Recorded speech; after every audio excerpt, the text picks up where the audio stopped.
नंदीश्वर पूछ पकड़ के कहे, बोले बाबा ने, अरे पीछे जा, तुमको दान कर दिया तो हमारा तो स्कूटर चलो जाओ घर से, वाहन चला जाएगा, छुपा लिए पीछे।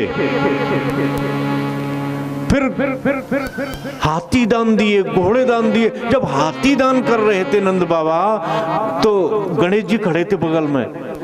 अब मैया ने सोची कि कहूँ जाए गज सावक समझ के कहूँ नंद बाबा दान कर दें तो मेरो तो पड़ो पला बेटू घर ते चलो जागो। सही मैया ने गणेश जी बुलाए, बेटा छोटो रूप धारण कर, और आंचल में पल्लू से ढक ले। बगल में कुबेर खड़ा था, दोनों हाथों से लक्ष्मी लुटा रहे हैं। नंद बाबा दोनों हाथ से सोना चांदी हीरा जवाहरात पन्ना पुखराज सब लुटा रहे हैं।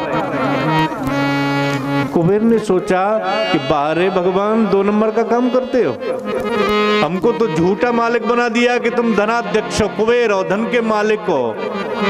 अरे तुम तो, तुम्हारे पिताजी तो इतना लुटा रहे हैं कि ये तो भाई मेरे से अनंत गुना है, इतना तो मैंने देखा भी नहीं कभी।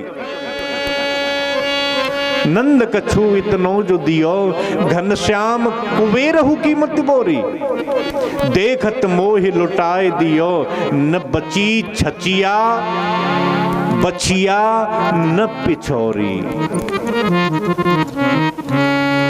एक चौपाई का स्मरण आ गया, लेकिन भाव नहीं बताऊंगा, केवल चौपाई सुन लो आप। नंद बाबा ने इतना लुटाया और जिसको दिया उसने भी नहीं पाया। सर्व सदा दीन सब काहू, सर्व सदान दीन सब काहू, सर्व सदान दीन सब काहू, सर्व सदान दीन सब काहू, ये पावारा खानई ताऊ, ये पावारा खानई ताऊ, सर्व सदान दीन सब काहू, दीन सब काहू, दीन सब काहू। सबरे देवता आए भगवान के दर्शन करने के लिए, तो जो ग्वाल खड़े हुए हैं उन्होंने पूतना के सुंदर स्वरूप को देखा कि देख हमारे लाला के दर्शन करवे के ताई भोले बाबा आए, गणेश जी आए, पार्वती मैया आई, कागभुतुंड जी आए, इंद्र आए, कुबेर आए, वरुण आए, अरे सब लोग आए, ब्रह्मा जी पधारे। तो लाला मुझे तो ऐसो दिखे कि कोई देवी है जी। अरे देवी नहीं, हम तो रक्षक हैं, हम नहीं जाने देंगे। अरे लाला कहूँ देवी भाई तो कहूँ अनर्थ है जाएगा, बाबा हम पे बहुत नाराज होगो। अरे जाने दो जा। तो पूतना को रोका ही नहीं। अंदर गई तो गोपियां भी खड़ी हैं कि कोई अपरिचित महिला नहीं आ जाए, लाला को नजर लग जाएगी। तो गोपियों ने सुंदरी को देखा तो गोपियां कहती हैं, अरे बहन ये तो हमारे गांव की ना है। लेकिन उसके स्वरूप सौंदर्य को देखा तो श्रियम दृष्टमुपागता पतिम, बिनो उन गोपियों ने अर्थ लगाया कि इतनी सुंदर ऐसी तो कौन आए, अरे बहना ऐसो दिखे जो तो लक्ष्मी है।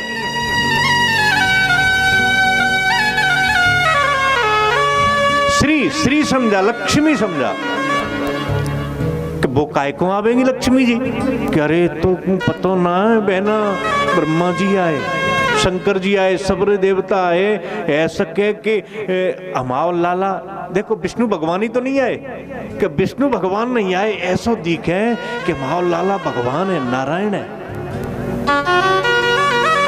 तो अपने पति को देखने आई है कि मेरे पति ने जन्म लिया है, दृष्टा पतिम,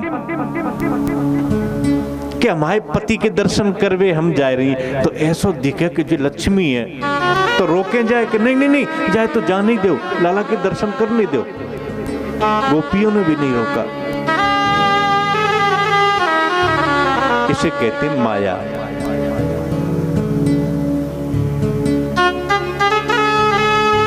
माया से तो स्वरूप बना के आई।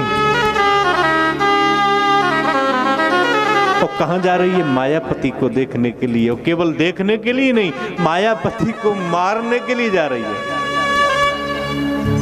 किसी ने नहीं रोका तो देखा कि लाला पलना में सोए हुए हैं, बढ़िया खेल रहे हैं भगवान। और कैसे खेल रहे हैं आपने देखा? जब बालक सीधा सोता है तो साइकिल चलाता है, साइकिल चलाता है, समझ गए? पैर ऊपर करके, और पैरों कैसे करता है कि नहीं? दोनों हाथ चल रहे मेरे गोविंद के, दोनों पैर चल रहे और आंखें खुली हैं और देख रहे हैं। जैसे ही उस पूतना को देखा तो सुखदेव जी कहते हैं, राजन अब ध्यान से सुनो कि गुरुजी क्या हुआ, कि सुनो तो सही क्या हुआ। कि विबुध्यताम बालक मारिकाग्रहम चराचरात्मा सनिमीलिते क्षणः। उस पूतना को देख करके मेरे गोविंद ने अपनी आंखें बंद कर ली। परीक्षित बोले, क्या डर गए होंगे भगवान? नहीं, तब संत कहते नहीं, डर के भगवान आके थोड़ी बंद करेंगे, पूतना से थोड़ी डरेंगे। जास त्रास डर कहूं डर होई, वो पूतना से डरेगा नहीं। तो क्यों बंद करी? तो कहते हैं कि भगवान ने कदाचित इसलिए बंद कर ली आंख कि हमारे दो ही अवतार प्रमुख हैं, एक राम जी का अवतार और एक ये कृष्ण अवतार। और राम जी का जब मैंने अवतार त्रेता में लिया था तब हमारी बोनी खराब हो गई। कैसे? कि सबसे पहले रामावतार में भी हमने एक स्त्री को मारा। कौन थी वो? ताड़का। माने सबसे पहले रामावतार में भी हमने एक स्त्री का वध किया। और अभी हम 6 दिन के हुए, अब ये अवतार की भी बोनी बिगड़ रही है। अब सोचने लगे अब क्या करें। तो दूसरे संत कहते नहीं, इसलिए थोड़े किया था उन्होंने। तो क्या था कि भगवान ने तो नैन इसलिए मूंद लिए कि हमारा अवतार ये द्वापर में हुआ है माखन मिश्री खाने के लिए, और जहर हमने आज तक खाया नहीं है। और जहर खाने की आदत तो भोले बाबा, ऐसे ही भोले बाबा को आंख बंद करके बना रहे हैं कि हे भोले बाबा आओ, ये पिलाएगी हमको दूध के साथ विष, तो दूध हम पी लेंगे, जहर तुम ले लेना। तीसरे संत कहते नहीं, एक और कारण हो सकता है। कि क्या? कि एक बार 2 आदमी भगवान के पास रोकर के पहुंचे, एक जहर और एक गर्भ। दोनों रोवे बैकुंठ के द्वार पर बहुत चीत्कार कर रहे हैं। तो द्वारपालों ने कहा, क्यों भैया क्यों रोते हो? क्या रो रहे हैं? भगवान से विनय करने के लिए आए हैं। कि कौन है तुम? तो एक बोला कि मैं गर्भ हूं। गर्भ जानते हैं? गर्भ। और दूसरे ने कहा कि मैं जहर हूं। प्रभु से यदि अनुमति ले आओ तो मिलना चाहते हैं। द्वारपाल अंदर जाकर के पहुंचे, प्रभु एक गर्भ आए हैं और एक गर आए हैं जहर, भेज दो अंदर। तो दोनों अंदर चले गए। गर्भ से बोले भगवान के, गर्भ जी आप क्यों रोते हो? तो वो रो करके कहने लगा, भगवान मैं जब इतना बुरा था तो मुझे तुमने बनाया क्यों? कोई भी प्रवचन करता, कथावाचक, संत, विद्वान 2 मिनट के लिए भी बोलेगा तो केवल एक बात बोलेगा कि गर्भवास समम दुखम न भूतो न भविष्यति। गर्भ में मन जाओ, गर्भ से बचो, गर्भ में जाने से बचने के उपाय करो। क्यों? क्योंकि गर्भ में रहना इतना दुखी होता है। जीव जब गर्भ में रहता है दोबारा ऐसा दुख कभी नहीं मिलता। दुख के समान, माने गर्भ के समान दुख कहीं भी प्राप्त नहीं होता। महाराज मैं इतना बुरा था तो तुमने मुझे बनाया क्यों? भगवान कहने लगे, एक बात है, द्वापर में हम आएंगे तब तुम्हारी स्तुति कहलवा देंगे देवताओं पर, तब तो प्रसन्न हो जाओगे कि तुम बुरे नहीं हो।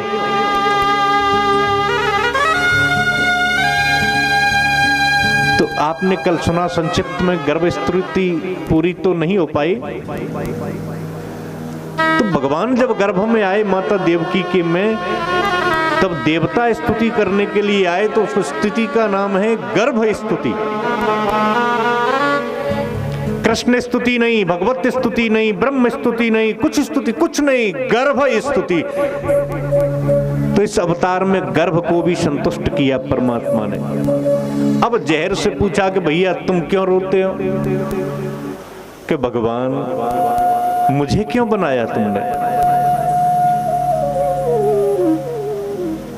तुम्हारे लिए हर चीज का भोग और मेरा परित्याग।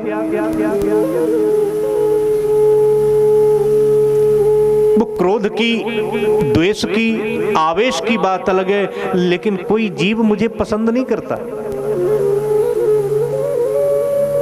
चलो जीव कोई पसंद नहीं करता तो बात अलग है, लेकिन आपने तो मुझे बनाया है, आप तो जगत पिता हैं, आपने भी मुझे त्याग दिया, कभी स्वीकार नहीं किया। तो भगवान बोले कि मैंने किया तो था, कि कब? कि जब समुद्र मंथन हुआ था तब। बोले बाबा और मैं अलग थोड़े ही? कि नहीं नहीं महाराज, आपके इस रूप को मैं पाना चाहता हूं। श्री कृष्णावतार एक ऐसा विलक्षण अवतार है जिसमें भगवान ने समस्त भूत प्राणियों को स्वीकार किया, जहर को भी स्वीकार किया। जहर से कहा तो एक काम करना, तुम द्वापर में आ जाना और हम तुम्हें भी आरोग लेंगे, भोग लगा देंगे। तो वो जहर आज पूतना लगा करके आई है। तो भगवान सोचते हैं कि हमारा अवतार हुआ है माखन मिश्री खाने के लिए, और ये मौसी जी सबसे पहले जहर लेके आ गई। अभी माखन और मिश्री का तो नाम भी नहीं सुना हमने। पहले माखन खा लेते तो जहरू आरोग लेते। तो ये सोच रहे हैं कब इसका क्या करूं मैं। तब एक और संत कहते कि नहीं नहीं, ये बात नहीं है। भगवान त्रेता के उस समय की बात याद आ गई कि एक ऐसी ही मायाविनी माया का सुंदर स्वरूप धारण करके मेरे पास आई और मुझसे बात कर रही थी। तो भगवान का एक नियम है, मेरी दृष्टि जिस पर एक बार पड़ जाए तो उसके समस्त पाप नष्ट हो जाते हैं। सन्मुख होए जीव मोहि जब ही, सन्मुख होए जीव मोहि जब ही, सन्मुख होए जीव मोहि जब ही, सन्मुख होए जीव मोहि जब ही, जन्म कोटि अघ नासहु कबहि, जन्म कोटि अघ नासहु तबहि, सन्मुख होई जीव मोहि जबहि, सन्मुख होए जीव मोहि जबहि। मैं इस पर दृष्टि डालूंगा तो ये तुरंत इसकी जो मति है बदल जाएगी, फिर ये मुझे जहर नहीं देगी, इसके पाप सब नष्ट हो जाएंगे। लेकिन त्रेता में वो जब वो राक्षसी आई थी शूर्पणखा, तब मेरे बगल में सीता जी थी, तो मैं जानकी जी की ओर देख रहा था। मेरी दृष्टि कहाँ थी? जानकी जी की ओर। वो बात किससे कर रहे थे? शूर्पणखा से। लिखा है रामचरितमानस में, सीतहि चितई कही प्रभु बाता, सीतहि चितई कही प्रभु बाता। देख किधर रहे हैं? मैया किशोरी जानकी जी की ओर। सीते चितय, और किससे बात कर रहे हैं? सीतहि चितई कही प्रभु बाता, सीतहि चितई कही प्रभु बाता। अहै कुमार मोर लघु भ्राता, अहै कुमार मोर लघु भ्राता, सीतहि चितई कही प्रभु बाता। सीत ही चित कही प्रभु भाता। लेकिन अब भगवान आंख बंद क्यों कर रहे हैं? क्योंकि सोच रहे हैं आंख बंद करके कि अब तब तो सीता जी आती, लेकिन अब किशोरी जी तो है नहीं, तो अब मैं इससे बात भी करूं तो देखूं किसकी तरफ। इसलिए भगवान ने अपनी आंखें बंद कर ली। बहुत कारण संतों ने बताया, लेकिन भगवान ने तो आंखें बंद कर ली। चारों तरफ पूतना ने देखा, मैया यशोदा को प्रणाम करके और लाला को आशीर्वाद देने के लिए मैया से कहा, मैया सबरे घर के मेरे लाला को आशीर्वाद दे के चले गए, मैं अकेली रह गई थी। मैया बड़ी भोरी कहने लगी, अरे बहना जा मैं कहा है, मेरो सो तेरो सो लाला कोई अलग थोड़ा ही है, आशीर्वाद दे जाओ। और मैया तो लाला को छोड़ के पलना में और चली गई और पूतना रह गई अकेली। अब 1.5 हाथ को लंबो घूंघट पूतना को, तो बाने पहले ऊपर करो, फिर धीरे से कन्हैया के दर्शन करे, सोई बा को मन ठंडो है गयो।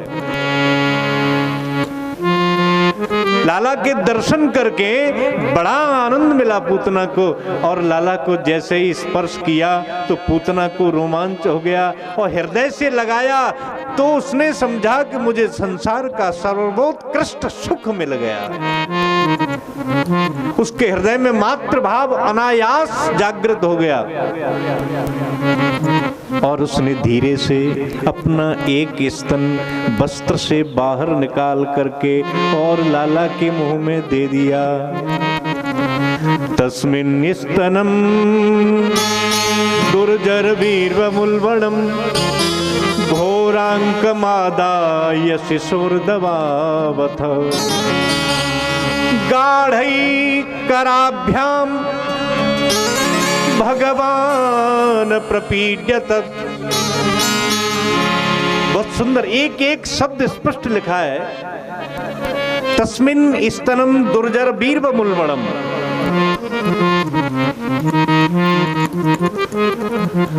जैसे पूतना ने भगवान के मुख में स्तन दिया अपना दूध पिलाने के लिए, अपनी गोद में लेके, तो जैसे प्राकृत बालक लीला करता है वैसे भगवान ने लीला करी। माता बहनें जानती हैं कि जब बालक को हम दूध पिलाते हैं तो बालक एक स्तन तो मुंह में दे लेता है और दूसरे स्तन को अपने हाथों से पकड़ता है। तो तस्मिन् स्तनम दुर्जर वीर्यमुल्बणम घोरांकम आदाय शिशोर ददावथ गाढ़ी, गाढ़ी माने जोर से, कराभ्याम द्विवचन है इसमें, तो दोनों हाथों से, गाढ़ी कराभ्याम दोनों हाथों से स्तन को पकड़ा और दूध पीने लगे।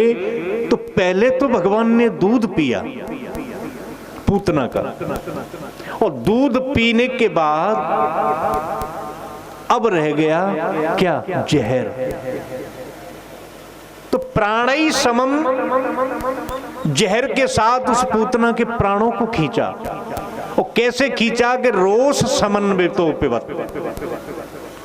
रोष माने क्रोध, और क्रोध देखो 3 गुणों के 3 देवता हैं। सत्व गुण से हैं भगवान विष्णु, रजोगुण से हैं ब्रह्मा जी, और तमोगुण से प्रधान देवता शंकर भगवान। तो यहाँ पर शंकर भगवान को ही बुलाया कदाचित भगवान मेरे कृष्ण ने, और रोष के सहित या तो शंकर भगवान के सहित उसके प्राणों को खींचा। और जब जीव के प्राण खींचते हैं तो महाभारत में लिखा है कि 1 लाख बिच्छू एक साथ डंक मारें, इतनी पीड़ा होती है जितनी 1 लाख बिच्छुओं के दंश के उपरांत पीड़ा होती है। कब? जब प्राण निकलते हैं तब। ये महाभारत में नाप दे दी है, रामचरितमानस में भी लिखा है, लेकिन नाप नहीं है, मीटर से नापा नहीं है। क्या लिखा है रामचरितमानस में? कि जन्मत मरत दुसह दुख होई। बहुत दुख होता है। और महाभारत में लिख दिया कि 1 लाख बिच्छू मारने के बाद जो दर्द उत्पन्न होता है, इतनी पीड़ा होती है। कब? जब प्राण निकलते हैं। तो जब पूतना के प्राण निकले तो छटपटा के, और इसने गोद में जैसे रखा था लाला, और लाला को छोड़ दिया वहीं, वो लटक के रह गए इस तरह से, क्योंकि पकड़े हैं जोर से, हाथ ऊपर हो गए, चिल्लाने लगी। ये जो राक्षस होते हैं जब अपनी माया का रूप बनाते हैं, इस क्रिया को तंत्र शास्त्र में कहते हैं स्वरूपानुसंधान। एक रूप से दूसरा रूप बनाना। जब ये स्वरूपानुसंधान करते हैं तो इनकी विल पावर, जिसे कहते हैं संकल्प शक्ति, काम करती है। और जब इन पर कोई कष्ट आता है तब इनकी संकल्प शक्ति क्षीण हो जाती है, मन विचलित हो जाता है, तो इनका स्वरूप अनुसंधान छूट जाता है, असली रूप में आ जाते हैं। जैसे रामचरितमानस में काल ने, रावण ने भेजा हनुमान जी को रोकने के लिए, हनुमान जी से बहुत वार्तालाप हुआ उसका, और जब उस मकरी ने बता दिया कि ये राक्षस है तो हनुमान जी आए कि गुरुजी मंत्र तो बाद में देना, पहले दीक्षा ले लो। तो तुलसी बाबा लिखते हैं कि सिर लंगूर लपेटी पछारा, सिर लंगूर लपेटे पछारा, निज प्रगटे उमरती वारा, प्रभु तब प्रगटे निज भारा।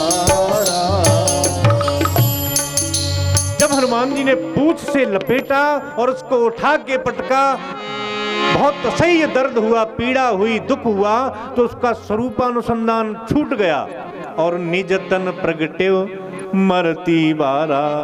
ऐसा ही मारीच के साथ हुआ, ऐसा ही, यानी जितने भी राक्षस जो माया का स्वरूप बना करके गए, ऐसा ही हुआ पूतना के साथ।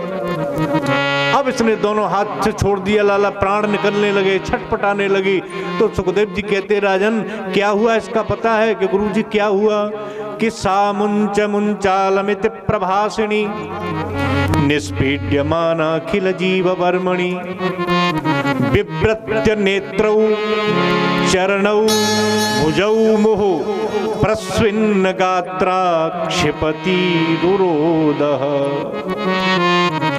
बोलने लगी, लाला मुंच मुंच, मुंच माने मुक्त कर दे, मुक्त कर दे, लाला मुक्त कर दे। भगवान बोले कि ऐसे थोड़ी मुक्त करूंगा, ऐसे तो दुनिया चिल्लाती है, किस किस को मुक्त करूंगा मैं। और इसका क्या हुआ कि विव्रत नेत्रौ, दोनों आंखें खुली रह गईं, चरणौ पैर फैल गए, हस्तौ भुजौ माने दोनों भुजाएं ऐसे फैल गईं। और क्या कर रही है? क्षिपति रुरोदः, रोने लगी और रोकर के कहने लगी, लाला मुझे छोड़ दे, लाला मुझे छोड़ दे।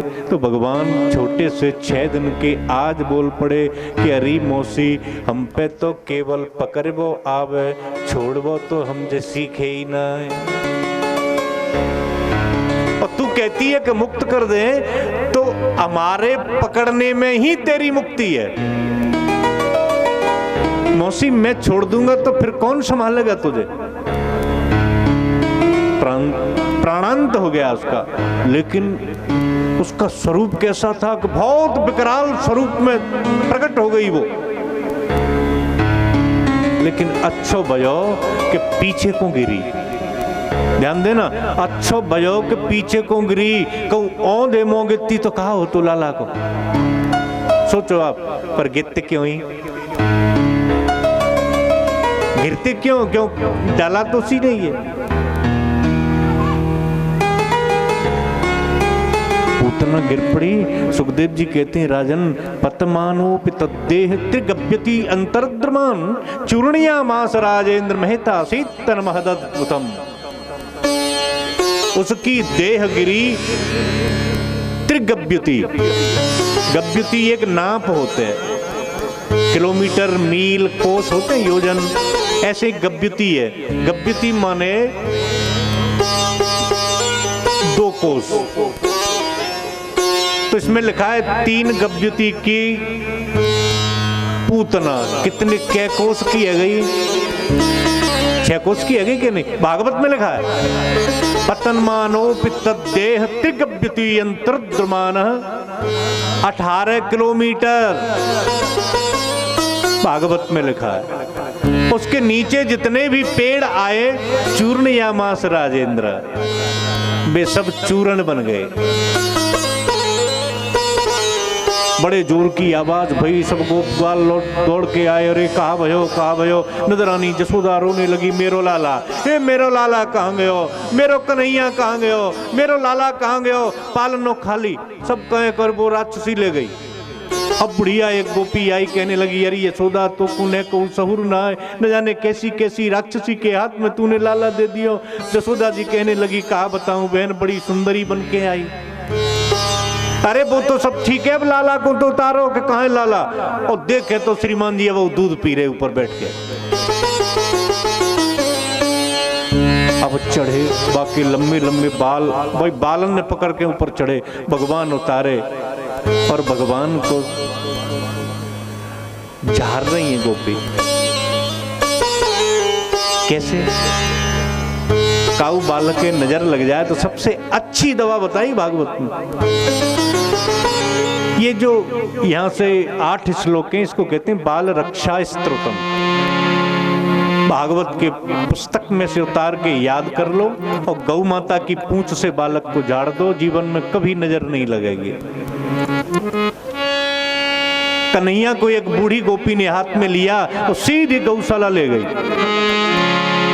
गौमूत्रेण स्नापयित्वा पुनर्गौरज सार्भकम। पहले गौ माता के मूत्र से, गौमूत्र से भगवान को स्नान कराओ। एक गोपी ने कहा नहीं, अब गोबर लिया और गोबर एक पीठ में मल रही है। एक ने लेकर के गौ माता के चरणों की धूल लाला को लगाई, दूसरी ने जमुना जी को जल ला के लाला को स्नान किया और भगवान का ही नाम लेकर के भगवान को गौ माता की पूंछ से झाड़ा दे रही है। और भगवान हंस रहे हैं कि हमारी नाम और हमारी नजर उतर रही है। तो सखियां कहती हैं गोपियां कि पूतना राक्षसी को जाने स्पर्श कर लियो है तो बाकी शुद्धि के ताई गौ माता से बड़ो को देवता ना। तो भगवान ने कान पकड़ ले कि आज से हम वचन लेते हैं कि हमारा इष्ट गौ माता है। अब ध्यान देना, जो भगवान को भगवान है कि नहीं, जो भगवान का भी भगवान है वो हमारे लिए पूज्य है कि नहीं है, उसकी रक्षा हमें करनी चाहिए कि नहीं करनी चाहिए। कल की कथा में आपने सुना कि गौ ब्राह्मणार्थे हिंसायाम, गौ की रक्षा के लिए तो चाहे जितनी बार झूठ कर, यानी जो कर सकते हो वो करो। क्यों? क्योंकि ये भगवान नहीं है गौ माता, भगवान की भी भगवान है। नंद बाबा आए, पूतना के शरीर का कैसे दाह संस्कार हो तो टुकड़े कर करके जमुना जी के किनारे बहुत चिताएं बनाई गई और पूतना का दाह संस्कार हुआ। नंद बाबा आए, सबने मिलकर के कहा कि हे भगवान, लक्ष्मी नारायण भगवान की कृपा से आज लाला को देखो कैसो बुरो समय आओ, लेकिन भगवान ने बड़ी भारी रक्षा कर दी। सुखदेव जी कहते हैं, राजन, इस पूतना उद्धार की कथा को जो सुनता है, कितना महत्व इस कथा सुनने का कि इस पूतना उद्धार की कथा को जो सुनता है उसके चरणों में, भगवान के चरणों में उसकी प्रीति बढ़ती है, भगवान की भक्ति में उसका मन लगता है, प्रभु सदैव उसकी रक्षा के लिए तत्पर रहते हैं।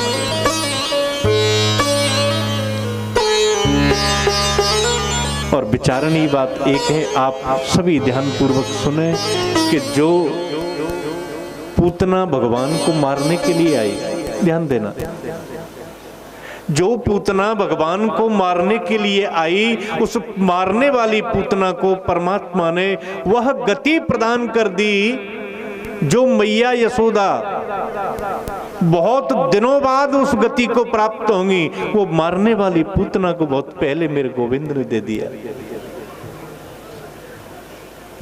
ऐसा कोई भगवान है क्या? ऐसा कोई देव है जो मारने वाले को भी मुक्ति प्रदान कर दे? कंबा दयालुम शरणं व्रजेमः।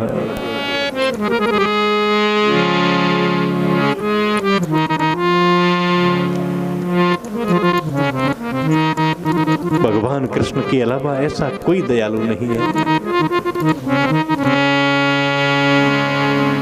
गोवर्धन वासी सामरे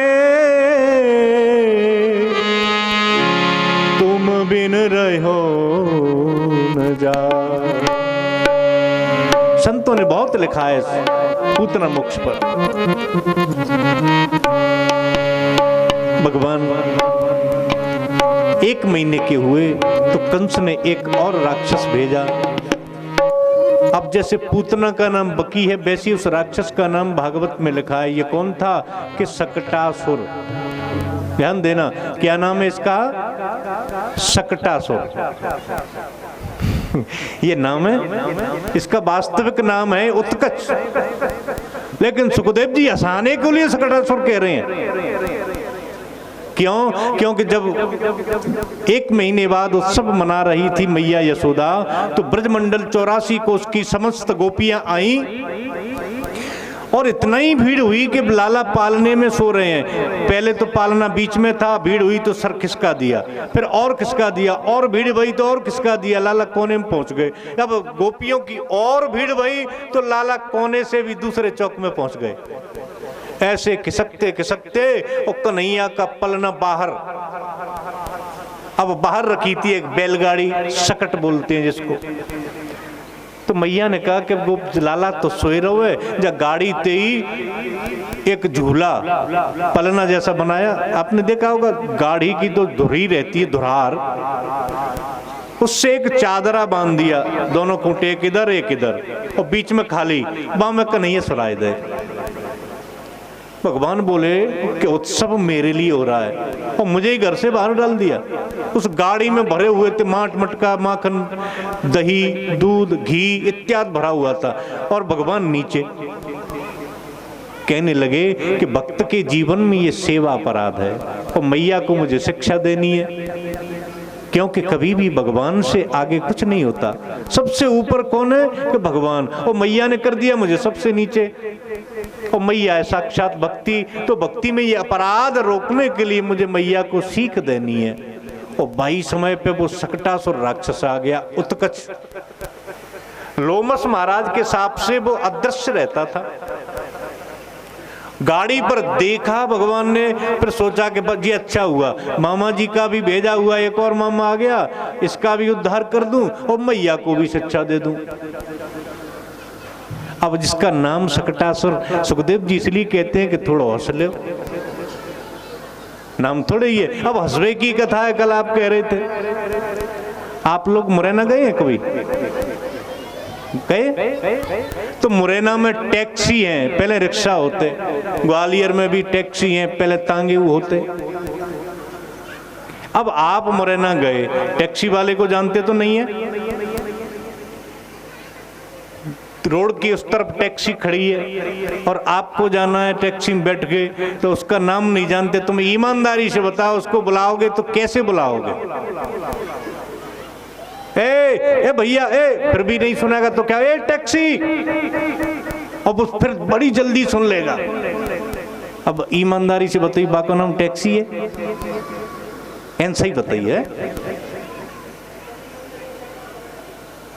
किसी बालक को आप जानते हैं कि जे अमुक आदमी का बालक है, वो खड़ा है टोपी लगा के, उससे कहा मैं कि जे फलाने गांव को आदमी है, बालक के जा चिट्ठी दबा गालो, और बाप बुलाना चाहते हैं कि लाला, ए भैया, ए पप्पू, और नाम तो है ही नहीं, तो फिर कहा कहोगे ए टोपी, और टोपी लगी है वाके, तो नाम तो टोपी है नहीं। ईमानदारी से बताओ, उसका नाम टोपी है, और वो सुन भी लेगा टोपी के नाम से। ए टोपी इधर आना, आ जाएगा, ले चिट्ठी लगा दी गांव की। ऐसे ही सुखदेव जी हंसाने के लिए ऐसे नाम रख रहे हैं। पहले पूतना रखी, और अब कह रहे हैं कि ये कौन है? कि ये सकटासुर है। क्यों? कि सकट पे बैठो तो सकटासुर है कि नहीं? और भगवान ने जोर से लात लगाई तो मामा जी पहले तो आकाश में उड़े, उनका अंग प्रत्यंग टूट टूट करके कहीं दूर जा गिरे, उसका प्राणांत हो गया। माने एक तो सकटासुर मर गया, दूसरे गाड़ी पलट गई। और जैसे ही गाड़ी पलटी, अब गोपियां दौड़ी है भगवान कहा भयो जी। सब गोपियां आई, मैया यशोदा आई, तो पहले तो लाला उठाए हृदय से लगाए। मैया सोचती है कि आंधी आई नहीं, तूफान आयो नहीं, ये गाड़ी कैसे पलट गई। तब एक बालक आया, मैया मैं बताऊं? कि हाँ बता लाला। कि बताऊं मैं सही? कि हाँ बता दे। कि मैया देखते ही देखते तेरे लाला को पांव इतना बड़ो हैगो, और जैसे ही जाको पांव इतना बड़ो भयो, जाने अपने पांव से जा गाड़ी में लात मारी, सो गाड़ी दारी पलट गई। मैया बोली चुप, झूठ बोलता है। लेकिन बालक कभी झूठ नहीं बोलते। ऐसी लीला अभी से भगवान कर रहे हैं, तभी तो गीता जी का ज्ञान सुनाएंगे अर्जुन को। 1 साल को ही हुए तो कंस ने एक और राक्षस भेजा, जिसको कहते हैं तृणावर्त। अब ऐसे राक्षसन तुम कहो तो जल्दी मारते चले, कहा करें, मन नहीं है ये सबरे। उसका भी उद्धार कर दिया। 1.5 साल के भाई लाला, तो अब नाम तो तू ना, सब लाला ही तो कह रहे हैं, कन्हैया लाला कन्हैया लाला।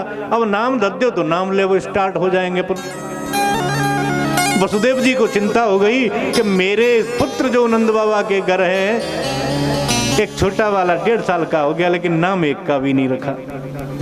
तो अपने गुरुजी के पास पहुंचे, गर्गाचार्य जी के पास, के गुरुजी मेरे दोनों बेटों का आप नामकरण करके आओ।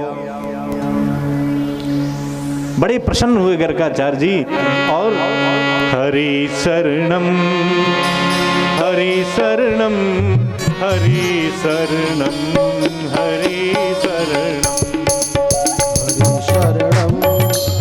हरि शरणम हरि शरणम हरि शरणम हरि शरणम हरि शरणम हरि शरणम हरि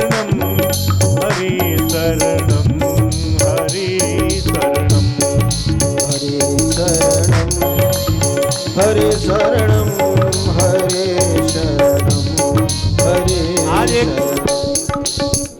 आज ध्यान से सुनेंगे। आज मुझे संख्या कुछ बरोबर दिख रही है। 2 मिनट बिना वाद्य यंत्रों के आप संकीर्तन करेंगे, जबरदस्ती नहीं है, किसी से जबरदस्ती नहीं है कि नहीं साहब तुमने बोलना ही पड़ोगे, ताकि राजी होते बोलियो। क्योंकि जब सगाई आदमी बन जाएंगे तो फिर को घूस बेऊ तो चाहिए, रह के बेऊ चाहिए कि नहीं। तो ताए अच्छा लगे ते ही बोलियो, ठीक है। तो मैं बोलूंगा बिना वाद्यों के, हरि शरणम हरि शरणम हरि शरणम हरि शरणम।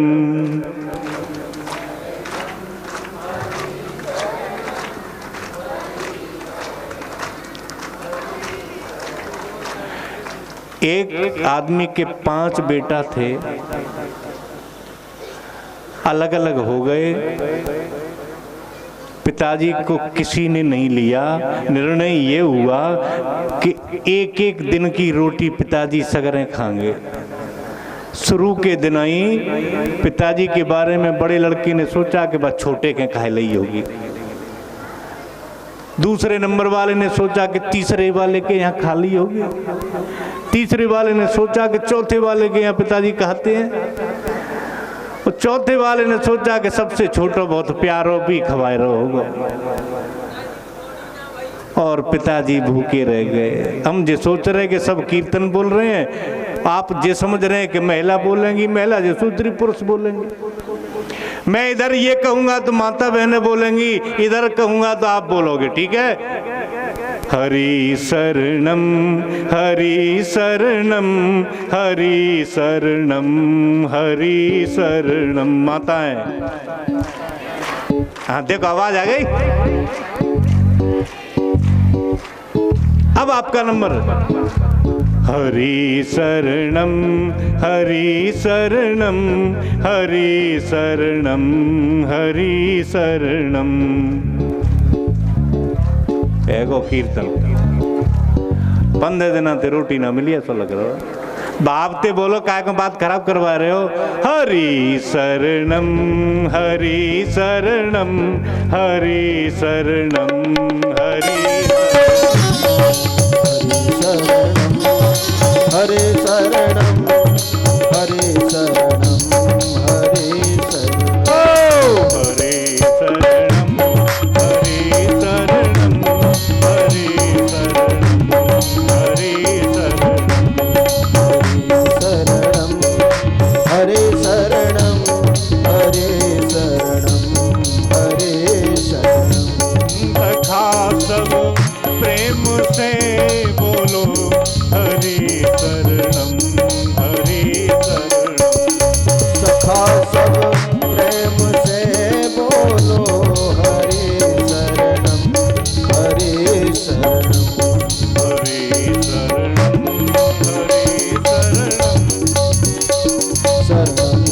हरि शरणम शरणम हरे शरणम हरे शरणम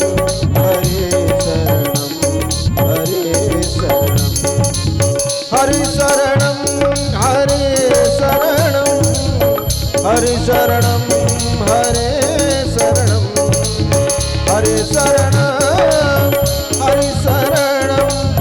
हरे शरणम हरे शरणम सखा सब प्रेम से बोलो हरे शरणम हरे शरणम हरे शरणम हरे शरणम हरे शरणम हरि शरणम हरि शरणम हरि शरणम हरि शरणम हरे शरणम हरे शरणम हरे शरणम हरे शरणम हरि शरणम हरि शरणम हरि शरणम हरि शरणम हरे शरणम हरे शरणम हरे शरणम सखा सब प्रेम से बोलो हरि सखा सब प्रेम से बोलो हरे शरणम हरे शरणम हरि शरणम हरे शरणम हरे शरणम बोलिए भक्त वत्सल भगवान की जय हो। हरि शरणम करते हुए गर्ग भगवान आए गोकुल में, जहां मेरे कन्हैया विराजित हैं। जब त्रिकालज्ञ महात्मा को देखा आनंद जी ने तो साष्टांग चरणों में वंदन किया और अपने घर ले गए।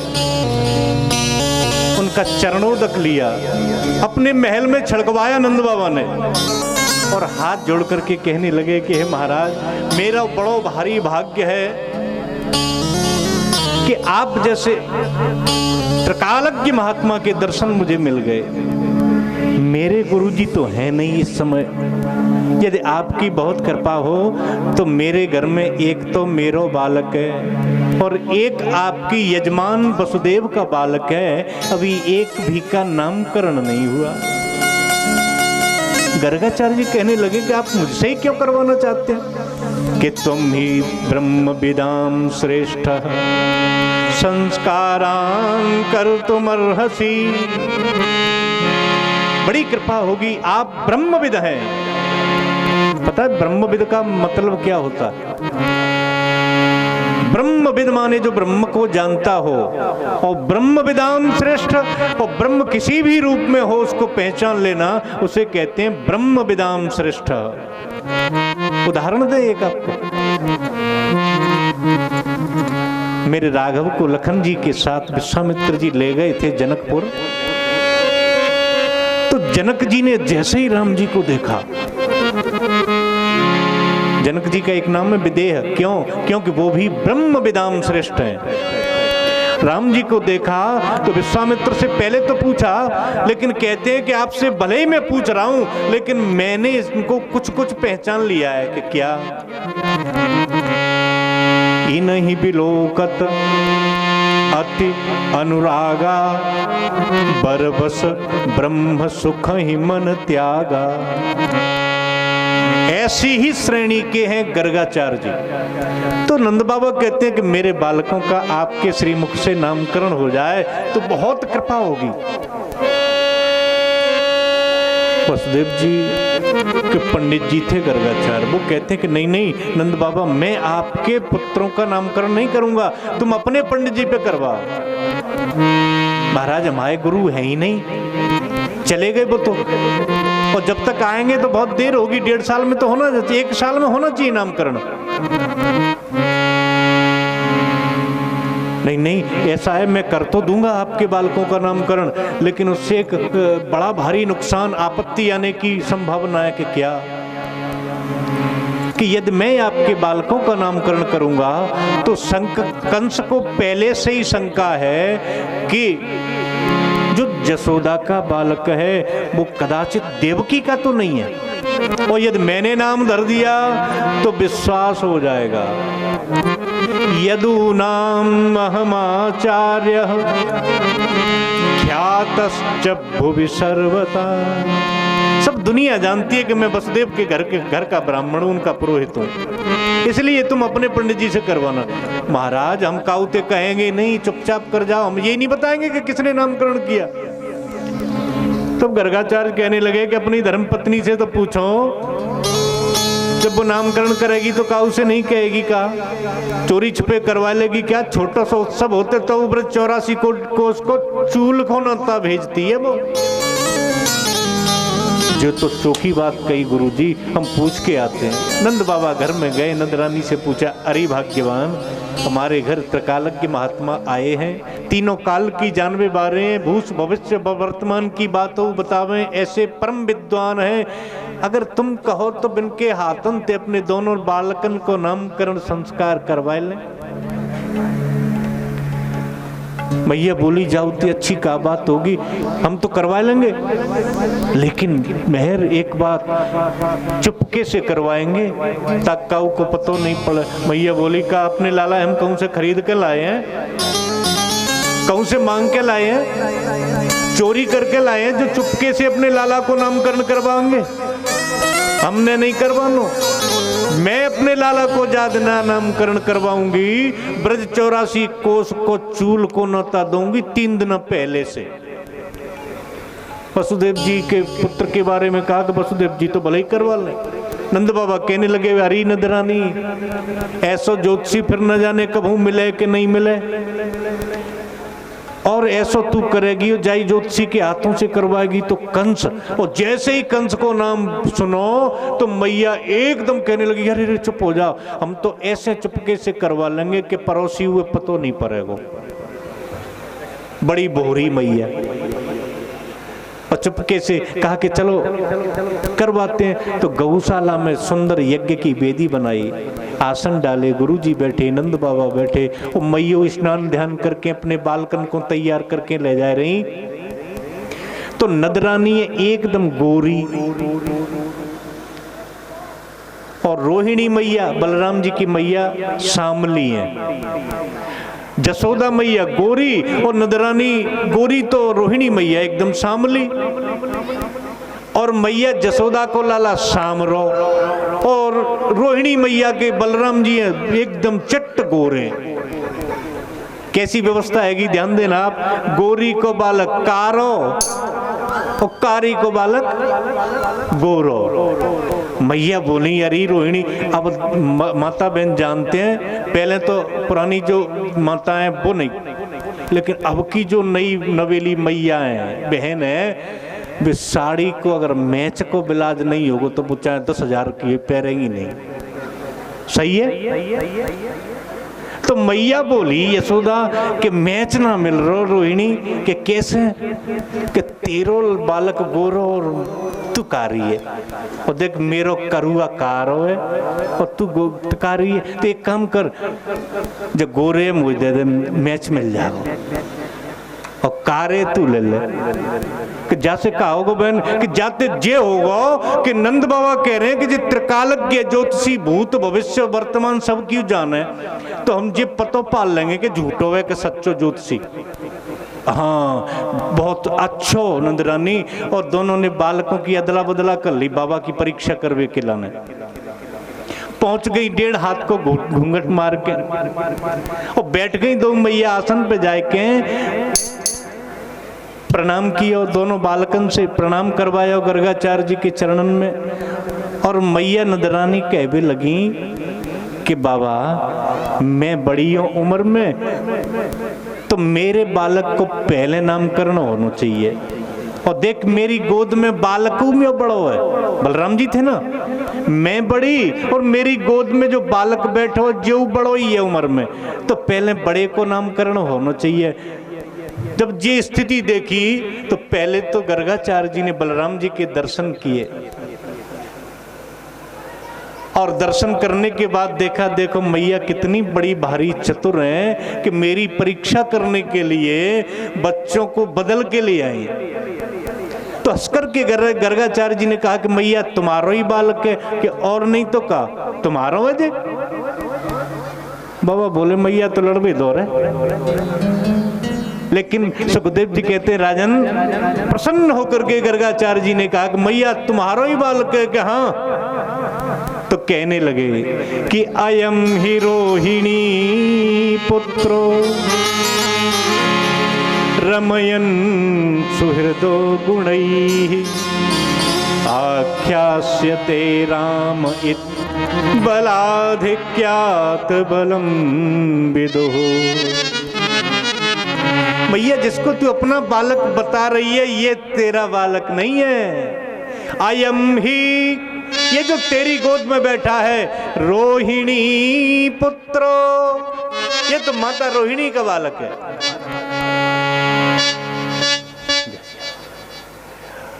गर्गाचार्य जी ने कहा तो मैया की दोनों आंखों से आंसू निकल गए। कहने लगी कि झूठा ज्योतिषी नहीं है, सच्चा महात्मा है। गले में से नौलखा हार निकाला और बाबा के चरणों में डाल दिया।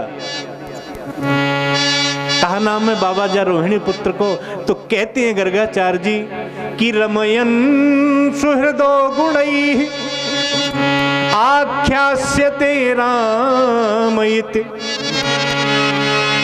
ये जो बालक रोहिणी नंदन है ये समस्त हृदयों में बसने वाला होगा, सबका प्रेमी होगा, यदकुल की एकता को बनाए रखेगा। ये इसका नाम होगा राम। लेकिन इसमें बल बहुत होगा, शक्ति अधिक होने के कारण इसको लोग कहेंगे बलराम। इनका बल समाज का कल्याण करेगा इसलिए इसको कहेंगे बलभद्र। यदकुल की एकता को बनाए रखेगा इसलिए लोग इसे संकर्षण कहेंगे। कभी ये एक गर्भ से दूसरे गर्भ में लाया गया है इसलिए भी इसका नाम संकर्षण होगा। मैया ने बालक पे बलराम जी के चरणों में गुरुदेव के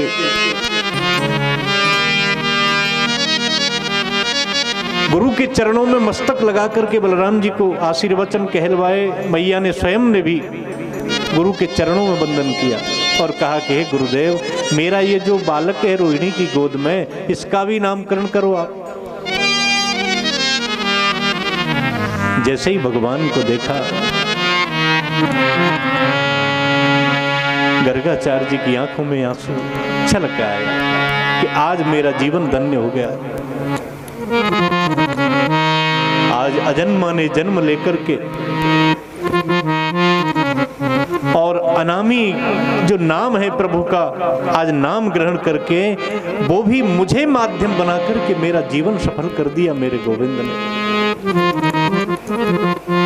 इस क्षण की मैं न जाने कब से प्रतीक्षा कर रहा था कि मैं वह क्षण कब आए, कब मैं उस अनामी का नामकरण करूं। और नारायण को मन ही मन बंधन करने लगे और कहने लगे कि मैया बहूनि सन्ति नामानि रूपाणि च सुतस्य ते गुण कर्मानुरूपाणि तान्यहं वेदनो जनः। मैया इसके नाम तो अनंत है, मैं क्या बताऊं।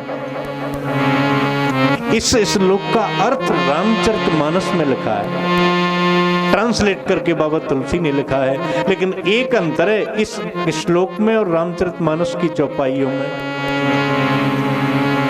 इसमें एक वचन है और चौपाइयों में बहुवचन है। सुन ले आप लोग। इनके नाम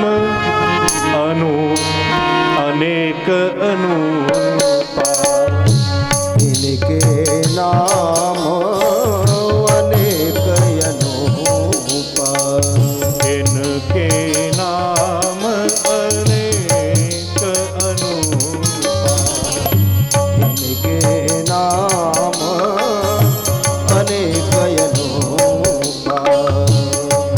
नृप कहब स्वमति अनुरूपा, नैनप कहब स्वमत अनुरूपा, नैनप कहब स्वमत अनुरूपा। इनके नाम अनेक अनुपा, इनके नाम अनेक अनुपा। बहूनि सन्ति नामानि रूपाणि च सुतस्य ते, गुणकर्मानुरूपाणि तान्यहं वेदनो जनः। मैया ये जो तेरा बालक है इसके बहुत नाम है, बहुत रूप है। अच्छा रूप बहुत है, अभी तो गुरुजी जी कारो ही दिख रहे हो, फिर और नहीं नहीं मैया, ये कल्प कल्प में अवतार लेता है, इसके रंग भी बदलते हैं, इसके रूप भी बदलते हैं, इसकी लीलाएं भी बदलती हैं। नाम नहीं बदलते कि नाम नहीं बदलते, नाम वही रहते हैं, लेकिन अब की इसका नाम बदल गया है।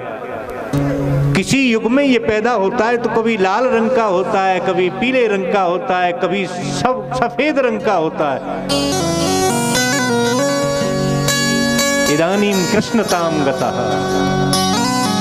तो बाबा अब जे कैसे रंग को होगा कि अब जे सब रंगा होगा। किसी भी अवतार में जो काम नहीं किया होगा मेरा योगेश्वर आज इस अवतार में करेगा। भगवान के समान कोई योगी नहीं, कोई सन्यासी नहीं, कोई गृहस्थाश्रयी नहीं, कोई वीर नहीं, कोई गुरु नहीं, कोई शिष्य नहीं, कोई सखा नहीं, कोई पिता नहीं, कोई पति नहीं और कोई चोर नहीं। हर तरीके का रंग मिलेगा भगवान की लीला में। इसलिए ये कैसा है कि सबरंगा, सबरंगा माने कृष्ण, कृष्ण माने काला।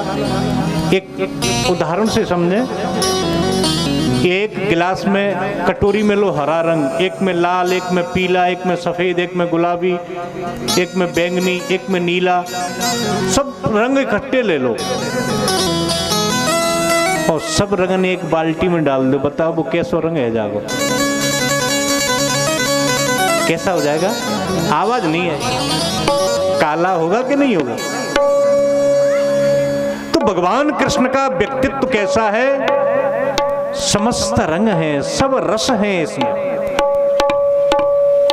राम जी का अवतार यदि एक मणि है तो भगवान श्री कृष्ण का अवतार एक हीरा है। मणि में आयाम नहीं होते, हीरा बहुआयामी होता है, रिफ्लेक्शन होता है इसमें।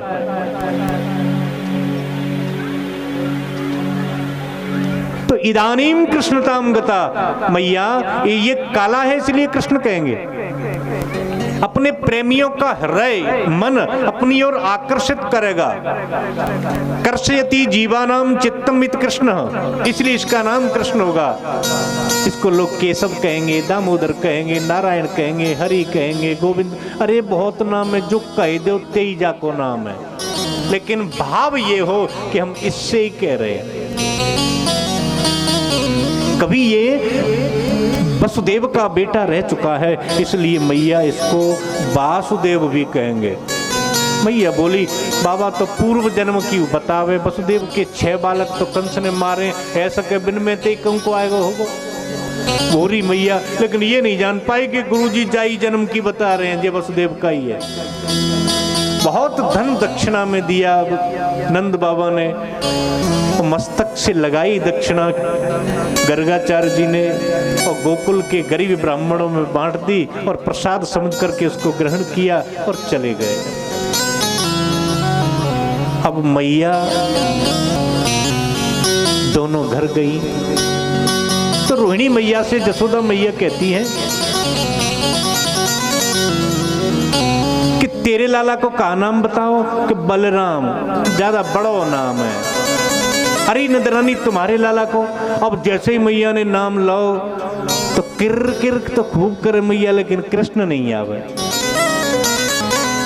खूब किर किर किया लेकिन नाम बड़ा टेढ़ा है, और नाम ही टेढ़ा नहीं है, भगवान की हर लीला टेढ़ी है। आगे सुनेंगे आप, समझ में नहीं आती सीधी। मैया बोली कि किर किर ये नाम कुछ अच्छा नहीं है, कृष्ण नाम ठीक नहीं है। हम तो अपने लाला ते कनुआ कहेंगे, कन्हैया कहेंगे, काना कहेंगे, कृष्ण जल्दी आता नहीं है। जैसे यशोदा मैया ने अपना बालक का नाम कन्हैया रखा, कनुआ, ये गुरुजी ने नहीं रखा। कौशल्या माता ने मेरे रामचंद्र जी का नाम वशिष्ठ देव जी ने नहीं रखा, राघव, ये मैया कौशल्या ने रखा, प्रेम के नाम है राघव। अब भगवान श्री कृष्ण और बड़े हुए तो एक दिन एक गोपी ने मेरे लाला को देखा, बहुत प्रसन्न हुई। भगवान धीरे धीरे बड़े हो रहे हैं, देहली से बाहर निकल जाने लगे, कभी गौशाला में चले जाएं। एक बार गौशाला में घुटवन घुटवन प्रभु चले गए, घोटू के पर चलते हुए, और गौ माता खड़ी है, पैर पकड़ करके मेरे कन्हैया खड़े हो गए गौ माता के, और जैसे ही पैर पकड़े फिर पूंछ आ गई अंटा में, और जैसे पूंछ पकड़ी दोनों हाथों से, पूंछ हिले तो भगवान हिले ऐसे।